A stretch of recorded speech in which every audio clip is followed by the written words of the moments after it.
Yeah, so that's exactly what I was just saying. It's actually we operate on 95%. That statistic has been misconstrued just a bit. People often say you only use 10% of your brain power, but what that statistic actually means is that we operate off of 5% of our consciousness, and 95% of our subconscious mind is driving what we do.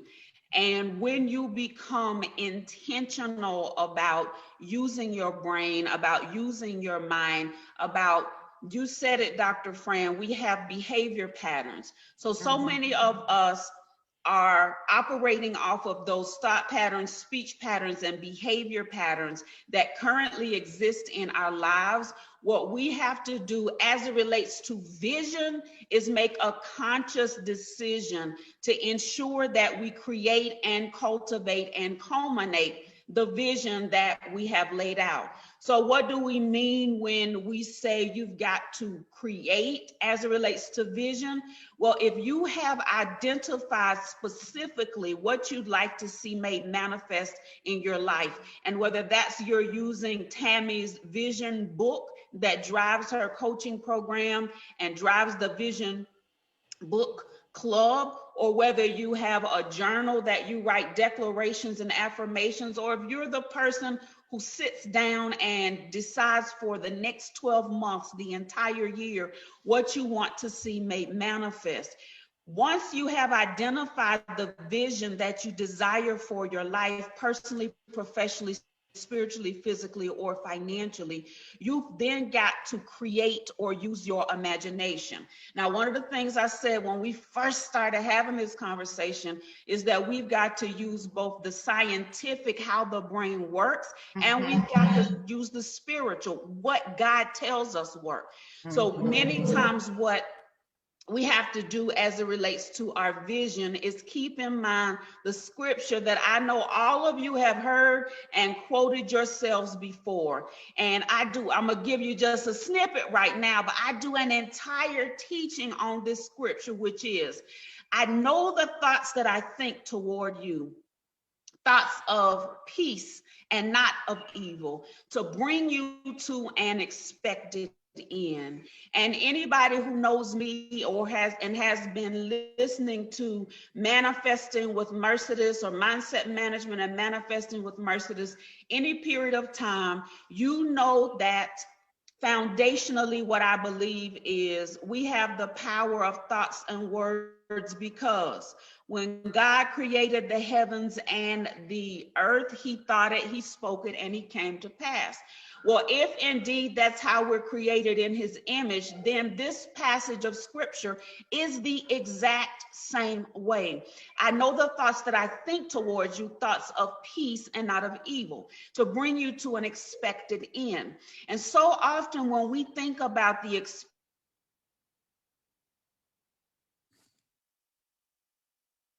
And I lost her again. Let's see. That's our vision until we see it made manifest. So when you talk about, I know the thoughts that I think toward you, am I tracking all right? I'm getting a message that my internet is stable. Are we good? You're back now. Yeah. Okay. Oh Lord, what's the last thing you heard? You came back. Yeah, you came back. We heard you, but you had just, your picture had just paused, but your voice didn't. So we Okay, heard as long as you can hear me, then that's good. All right. So I know the thoughts that I think towards you, thoughts of peace and not of evil, to bring you to an expected end. If we use that same concept as we work to create our vision, we have to make sure that after we have cast our vision, that we are using our imagination towards thoughts of peace concerning what we want to see made manifest versus what is evil. Well, Mercedes, what do you mean by that? That means once you've cast the vision, we're not spending a whole lot of time talking about we got the vision, but we don't have the provision. Because if you keep your focus on what you don't have, you are creating the expected end that you don't want. Anything that relates to your vision, what you have to do specifically is ask yourself the question, am I entertaining thoughts and conversations that are of peace or that are of evil? Am I talking about and planning out that which would cause it to be peaceful, or that which would cause what I don't want, evil, to come forth? And evil, you all, doesn't necessarily mean Satan and his imps, right? Evil does not necessarily mean the demons and the serpents and the scorpions. Evil means that you let fear creep in where you know what you've already been promised has already got the train on the track going down full speed ahead. Evil is when you keep looking at the lack versus what has already been made manifest.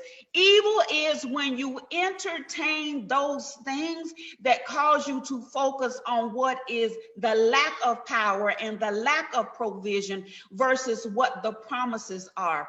So anytime you're using your imagination, and here's what, if it hasn't been made manifest yet, it's your imagination. So what we're doing is we're looking to focus and use our vision on the expected end, making sure that we're entertaining that which would cause the full color, the full vision, the full blessing, the full manifestation of that which we desire for our lives. So when you talk about creation, you have got to constantly be using your imagination, and you've got to be asking yourself throughout the process, whether you're planning, whether you're having meetings, whether you're doing presentations, whether you're just sitting at the house on the back porch thinking all by yourself with the fire blazing in the little fire pit. Is this evil or is this good? If it's evil, then we cut it off because it is creating the opposite of what we want. If it's good, then we allow it to bloom and bloom in all its magnificence.